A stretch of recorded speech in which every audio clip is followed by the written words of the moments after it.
it's another FIFA World Cup nightmare that's threatening to engulf Italy. The last time the team played in a World Cup was 11 years ago. Sweden eliminated Italy in the playoff for the 2018 World Cup, and North Macedonia denied them a place at the 2022 World Cup. Both nations are potential opponents this time around in Thursday's playoff draw if Italy fails to score those 9 goals they need against Norway. Let's take a listen now to Italy's coach. We're playing for our pride. We're playing against a team that gave us a really hard time 6 months ago. They're ahead of us, so we have to be smart. We have to play our game. But still, 9-0, it's very difficult. Not to say impossible. Never say never. For more on this, we can cross to our correspondent in Rome, Seema Gupta. Seema, I imagine the Italians are holding their breath here and sort of hoping against hope.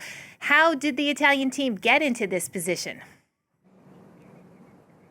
Well, you have to really look at the grouping that Italy has been put in. Now, they were supposed to play against Israel, Moldova, Estonia, as well as Norway. And the 4-time world champions, let's not forget, Italy has won the World Cup 4 times before.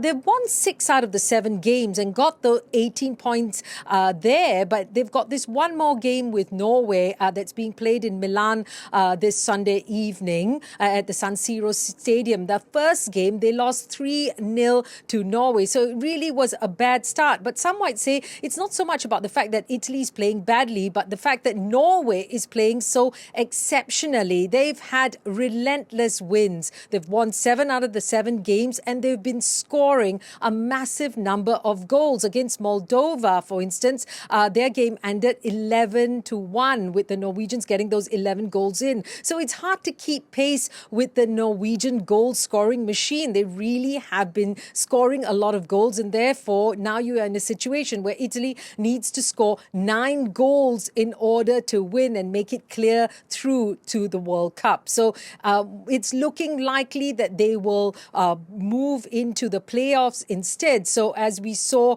the coach saying there, never say never, but it's really going to be a tough call at that game at San Siro on Sunday evening. Now, Seema, the team's coach has also been critical of the qualification process. How are the Italians feeling about all of this?